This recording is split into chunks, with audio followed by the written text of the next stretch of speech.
Peace and assalamu alaikum, everybody. Y'all are gonna keep me company on my way to school.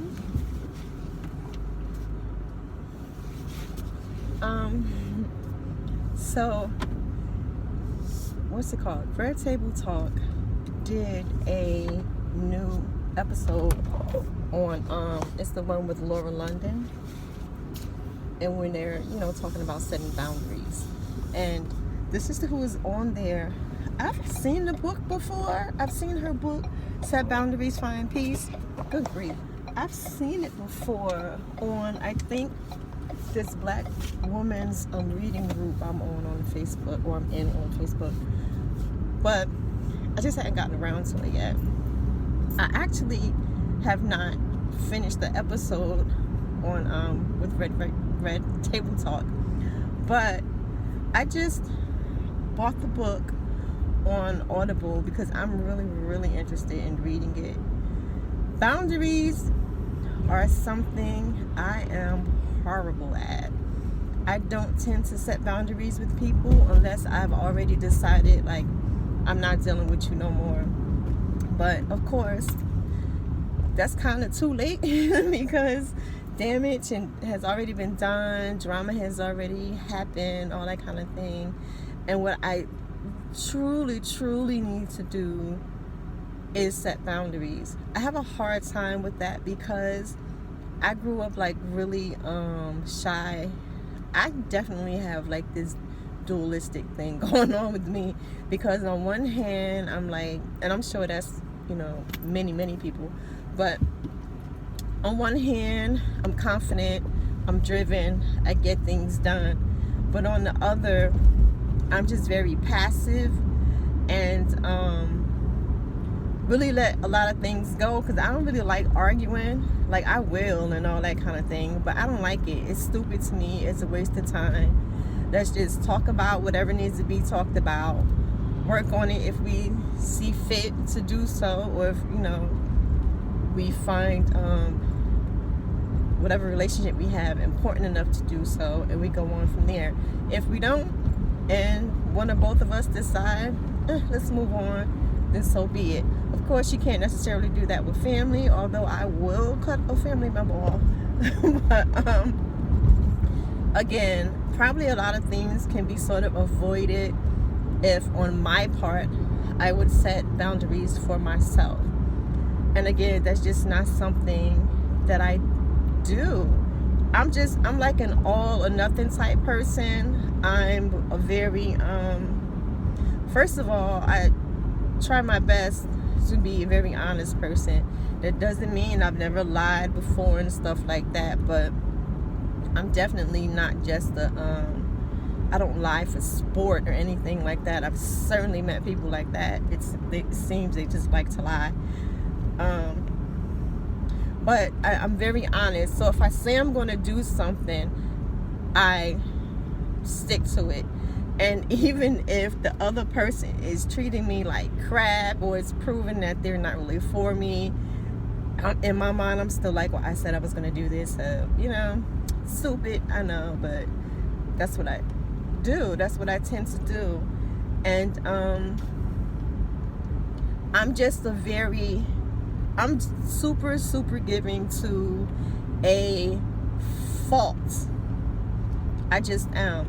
And I grew up being as I was about to say, I grew up being very shy, not really speaking up very well for myself. Again, like many people, not speaking up very well for myself, and certain characteristics just attached and I attached to them because I'm in control, of course.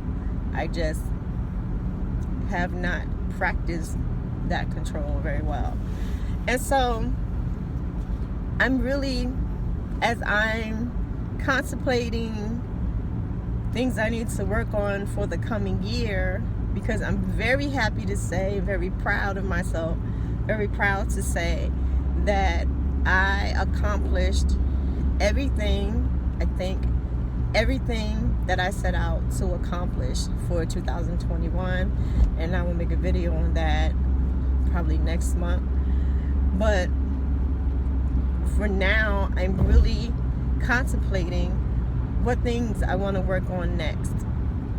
So spiritually, health-wise, business-wise, things that will help me progress to whatever next level. Because as I've said before, inshallah, I'll be 50 in July.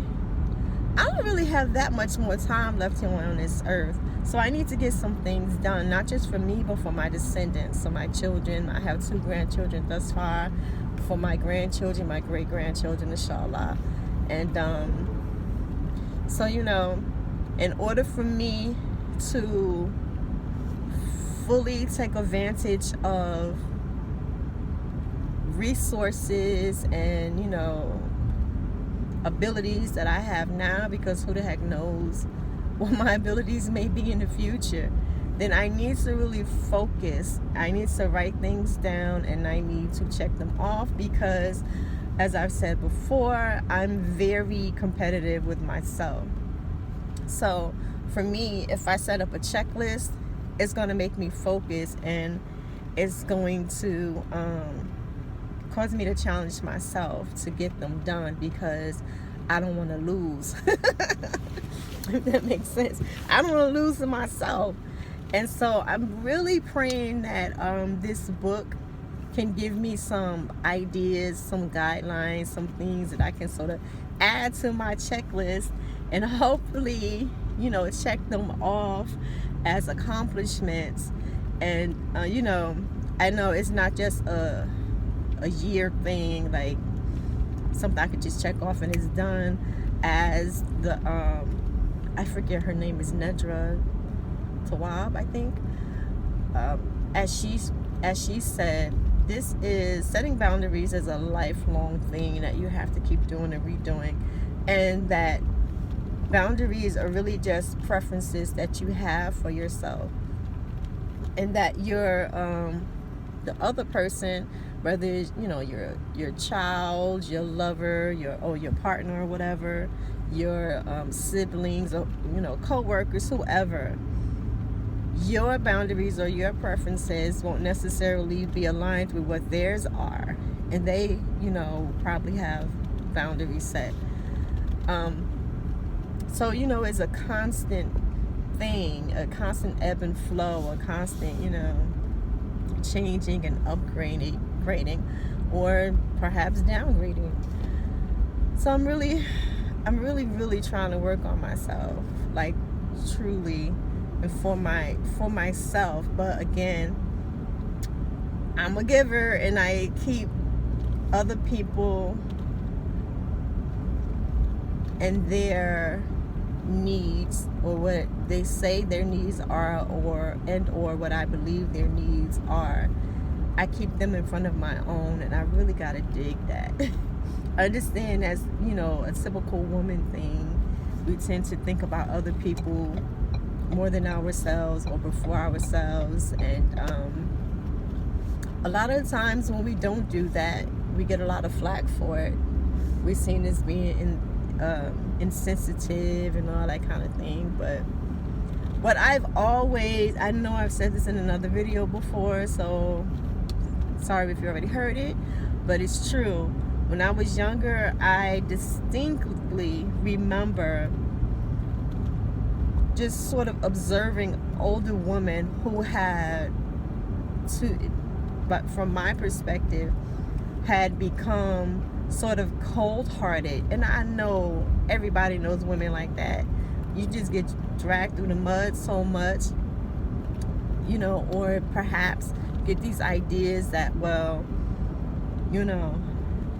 men don't go through this, so I'm gonna take on characteristics that men have, and then whatever power they have, perceived power they have, and all those sorts of things, I'm gonna get that, because I'm sick and tired of people taking advantage of me and blah blah blah blah. I'm sure there's myriad reasons why women in particular become sort of like cold-hearted or hard, get a hardness to them. And I tell you, man, I remember, I think I was like 24, seeing that and me making a conscious decision to not be like that. those women were like my age or maybe a little younger then that I was looking at. And that's been something constant that I've tried to avoid. And there's been times where I be on the cusp. But then I like sort of pulling those reins and, you know, tell myself like, nah, chill. You can't be like that. Because I don't want to be that for me. It's just simply not who I am as a person. Who I am as a person is who I present myself as. But in this world, I mean, you have to make adjustments or you'll just be swallowed up whole. You know what I mean? So I'm really, I should say, I really not just want to work on setting boundaries, but setting healthy boundaries that will sort of be good for the self that I am, and not the self I have, you know, or feel I have to become in order to survive out here in these streets. But anyway, check y'all later. I hope everybody is doing fine, and let me know if you read that book, Set Boundaries, Find Peace, or if you want to, that'd be cool if we could read it at the same time and kind of bond and build on it, you know what I'm saying? So peace.